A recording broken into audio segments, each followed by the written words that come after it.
मजे से बैठाना जानते हैं। अब मैं आमंत्रित करना चाहूंगा बबीता जी कश्यप मसार, प्रदेश की बहू बबीता जी, जो संविधान के बारे में बहुत सारी जानकारी रखती हैं, कॉन्स्टिट्यूशन की बहुत गहन अनुसंधान है। आप अपने आपको क्या समय में तो नहीं मांग सकते, लेकिन फिर भी समय का ध्यान रखा। बेटी के रूप में जाने जाते हैं, बेरोसा की उपाधि प्राप्त आप झारखंड से सबको जोहार। जय जवान, जय आदिवासी, जय भील प्रदेश। यहाँ उपस्थित हमारे गणवीर और नर-वीरांगनाओं को मैं बहुत बहुत जोहार करती हूँ। साथ ही यहाँ पे उपस्थित गांव के कमेटी पंच पटेल और मेट गोपाल को भी बहुत बहुत जोहार करना चाहूँगी।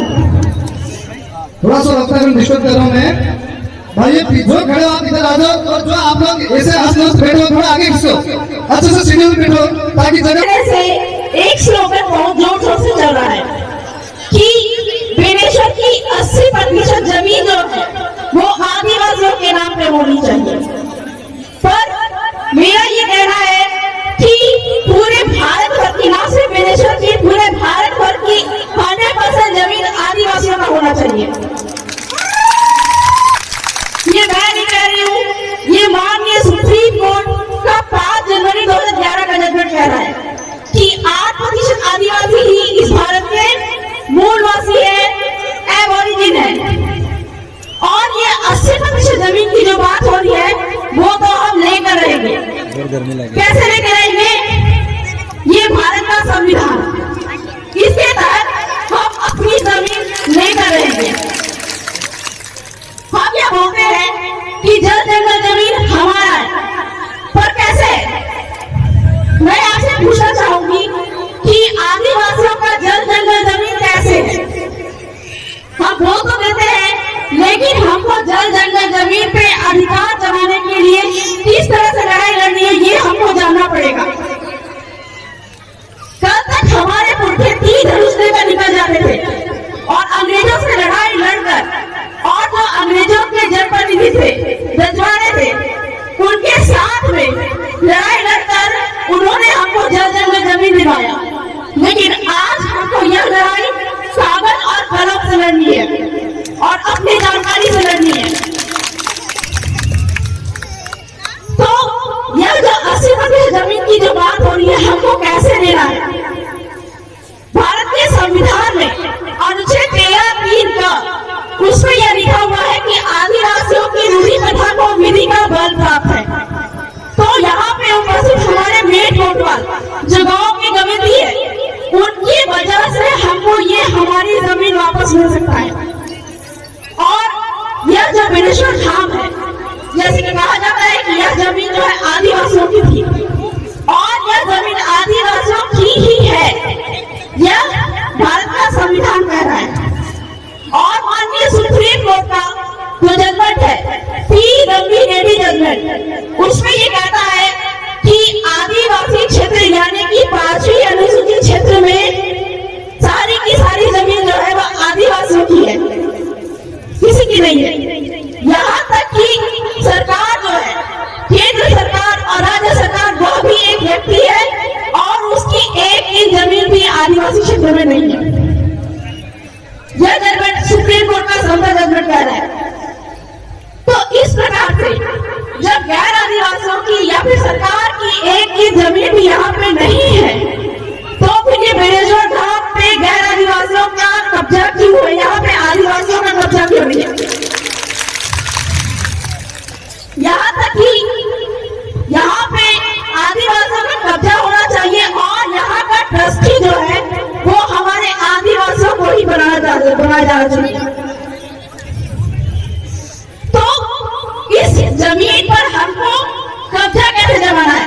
संविधान के तहत, कानून के तहत हमको कब्जा कैसे जमाना है? सुप्रीम कोर्ट ने तो बोल दिया कि सारी की सारी जो 5वीं क्षेत्र की जो जमीन है वह आदिवासियों की है। तो हमारे जो पटेल कमेटी है, उनके द्वारा हम इस तरह के पूरे, मैं ये जानना चाहूंगी कि ये जो जमीन है बेनेश्वर की, यहाँ पर एक जो है हमारे पुरखे होते थे जिसको कहते हैं खून, उनके का क्षेत्र बसाया गया होगा। जानकारी दिया तो मालूम चला कि यहाँ पे कटारा गोत्र के लोग यहाँ पे सर्वप्रथम आए थे। और ये जो गांव है नवा गांव, यह गांव जो है कटारा गोत्र के द्वारा बसाया गया था। इस प्रकार से जब हमारे बाप दादा यहाँ पे आए थे, कटारा गोत्र के आए थे, इस प्रकार से नदी पहाड़ जंगल आदि का सीमाना तय करके ये गांव को तय किया था। और आपको यह जमीन कहाँ से मिलती है? यह जो जमीन हमको मिलती है वो बाप के बाप के बाप के बाप से मिलती है। आज भी वंशावली में हमारे बाप के बाप के बाप का नाम लिखा हुआ होता है। जब इस जमीन पर, जमीन के दस्तावेज पर हमारे बाप के बाप के बाप का नाम बसा हुआ है, लिखा हुआ है, तो यहाँ की खाली पड़ी जमीन जो है वो किसी और की कैसे हो सकती है? सरकार की कैसे हो सकती है? जब पूरा का पूरा गांव हमारे बाप दादा ने बसाया है तो इस जमीन पे भी आदिवासियों का ही कब्जा होना चाहिए।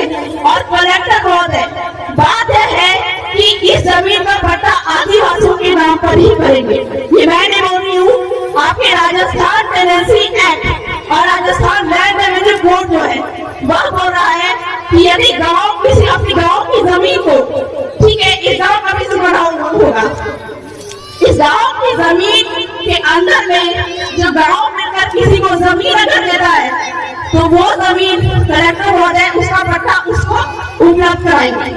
लेकिन हमारे जब कलेक्टर महोदय है तो संविधान कानून का उल्लंघन कर रहे हैं। तो इस प्रकार से आदिवासी समुदाय को संविधान के अनुच्छेद 13 का उपयोग करना आना पड़ेगा, क्योंकि आदिवासी आज जाग गए हैं। और इस प्रकार से संविधान का उपयोग करके हमको ना सिर्फ 80% बल्कि 100 का 100% जमीन यहाँ पे हमको चाहिए। साथ ही साथ जो सुप्रीम कोर्ट का समता जजमेंट है वह क्या कहता है कि यदि सरकार भी यहाँ पे जमीन लेती है तो वह उसकी ट्रस्टी रहेगी। और हमारी मांग ये है, क्योंकि पूरा का पूरा जमीन जो है संविधान कानून के तहत ये पूरा का पूरा जमीन जो है वह आदिवासियों की है। तो इस प्रकार से बेनेश्वर धाम का ट्रस्टी यहाँ के मूल मालिक को ही बनाया जाना चाहिए, ताकि जितना भी रेवेन्यू है, जितना भी यहाँ पे कमाई है वो हमारे आदिवासियों को मिलना चाहिए। साथ ही साथ में सुप्रीम कोर्ट का संसद जजमेंट ये बात भी कहता है कि आदिवासी क्षेत्र में अगर यहाँ पे किसी कंपनी या गैरों के द्वारा जमीन का अधिग्रहण किया गया हो तो यहाँ पे जो भी व्यापार रोजगार है वह यहाँ के स्थानीय आदिवासियों को ही मिलना चाहिए। तो इस प्रकार से अगर कलेक्टर महोदय यहाँ के स्थानीय व्यापार रोजगार के लिए आदिवासियों को नियुक्त नहीं करते तो इस प्रकार से कलेक्टर महोदय भी संविधान का उल्लंघन करते हैं। और इस वजह से संविधान का उल्लंघन करने की वजह से हमको उनको वोट पे लेकर जाना पड़ेगा।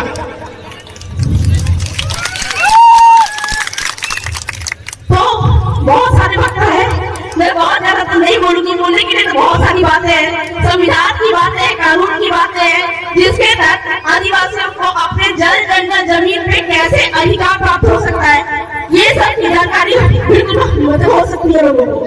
लेकिन चूंकि वक्तागण बहुत है, इसीलिए मैं अंत में यही कहना चाहूंगी कि अपने हक अधिकारों को संविधान में लिखित जो कि हमारे बाप दादा ने हमको देकर रखा है, ठीक है, अंग्रेजों से रजवाड़ों से लड़ाई लड़कर हमको ये अधिकार दिलाया है। इस अधिकार को हर एक लोगों को जानने की आवश्यकता है, जिससे कि ना सिर्फ 80% बेनेश्वर की जमीन बल्कि पूरे का पूरा भील प्रदेश की 100% जमीन भी आदिवासियों के नाम पे हो जाए। जय जवान, जय आदिवासी, जय भील प्रदेश। बहुत बहुत धन्यवाद।